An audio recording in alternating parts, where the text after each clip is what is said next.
What's going on, everyone? So the Los Angeles Clippers are an absolute dumpster fire. They are sinking, and they are sinking fast. Kawhi, once again, can't stay healthy. Bradley Beal is out for the season.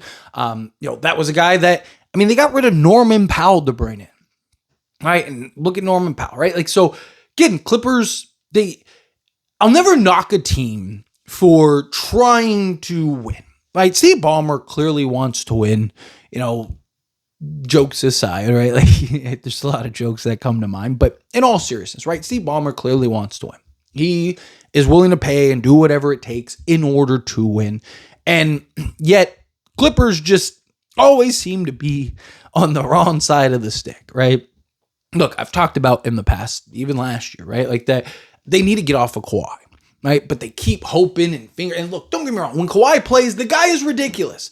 But at some point you have to realize hey, we're just not going to do it. It's just not going to happen, right? And at some point you're going to have to make those decisions, the tough calls, the tough decisions. Problem is the Clippers have mortgaged so much of their future to get to this spot, and it just keeps failing, right? And now you're seeing once again this team just continue to crumble and fall apart. And, but they don't learn from past mistakes. They don't learn from even other teams' mistakes, right? They put together one of the oldest rosters ever.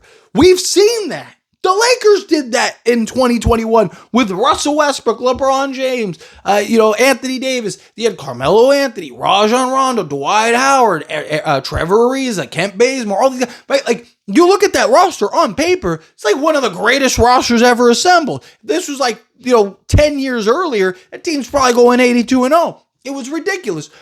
But at the time, they didn't even make the playoffs, right? They were terrible, right? And so, again, it's things like that. It's you don't pay attention. You keep taking gambles on, right? Bradley Beal is a player that has a history of not being healthy, that has a history of not being able to stay available on the basketball court. And you unload a guy in Norman Powell and you make moves and decisions and you make all these roster changes to bring in a guy like Bradley Beal, knowing that this is a guy that might not be available for you. And you already have issues with Kawhi Leonard and all that stuff. And you let Paul George walk because of those same issues. But you're repeating yourself. And I understand the risk reward. It's one thing when talk about a max guy compared to a guy that you're getting off of a buyout, but still it's it's them regularly making these poor decisions and assessments, right? And they start to compound. They start coming together. Clippers had a very good basketball team. You make a couple just minor tweaks. You don't have to swing for the fences every time. You don't have to put all the names on the back of the jerseys, right? We have seen a lot of teams over the history that on paper are the best team ever. Laker fans, right? As a Laker guy myself, guess what? We better than anybody know.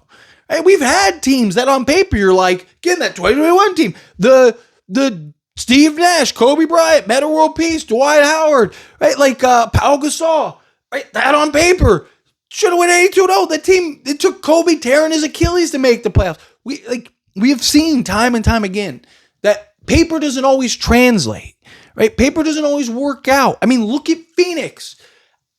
I have probably not been more right in recent years than Phoenix than I've ever been. Everybody was give Phoenix a championship now. And I was the roster doesn't make any sense. What are we talking about here? And that was a team that if they just stayed the course, probably win a championship.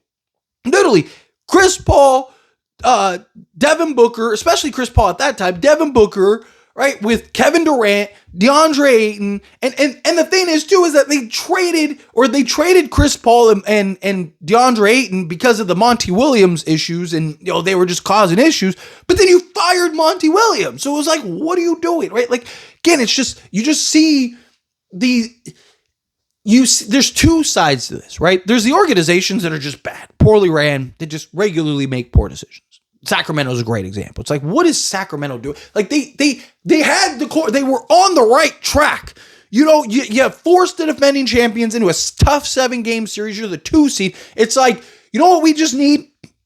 2 legit 3. If they would have made the trade that the Knicks did and got Mikal Bridges and OG Anunoby, even if they overpaid for it, they probably would have been one of, if not the best teams in basketball, right? Because they had everything. They were great, right? And then all they needed was those two-way guys out on the wing. So then you could have had, Fox with Bridges, OG, right? Like Keegan Murray, and then Jamonta Sabonis. It would just have been a much better roster. And you still had Malik Monk. I was like, but no, they decided, no, we're just going to sell everything and then just put together a team. We're going to put together a worse Chicago team. Like, it just didn't make any sense, right? So you have bad organizations that regularly make bad decisions. And then you have situations like what I think the Phoenix Suns and the Clippers are, where you have ownership that wants to win so badly, they can't get out of their own way, right? And they think that they don't really understand the game to the understand, like, hey, you need pieces that fit. Rosters have to make sense. Like,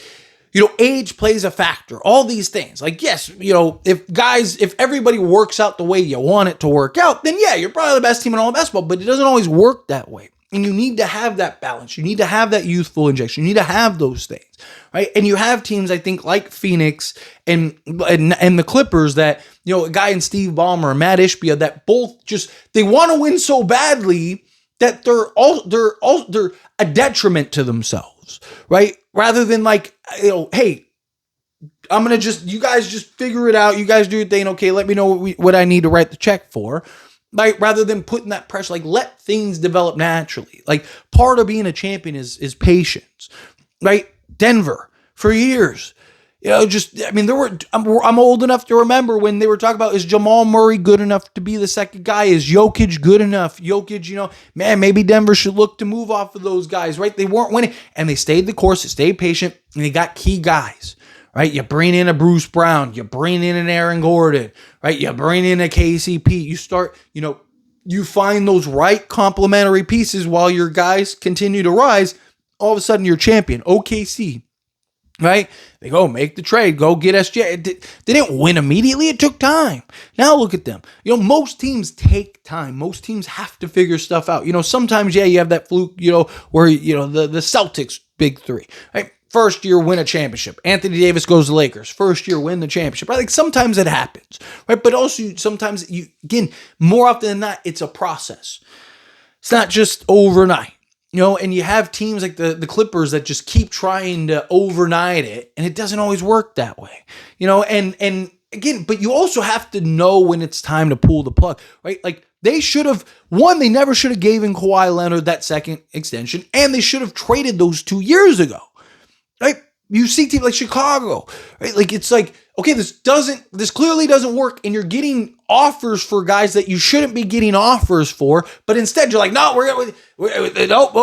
we know, and by the time you unload everybody, it's too late. Now you don't get anything for anybody, right? Like, again, it's situational awareness, but anyway, as always, this is a discussion. I pass question you. Let me know your thoughts and opinions down in the comments. That being said, if you haven't liked this video, hit that like button. Else but not, if you enjoy these types of videos, truly appreciate it. Not subscribe channel, hit that subscribe button, turn on the bell notifications. Appreciate y'all. See you in the next one. Thank you.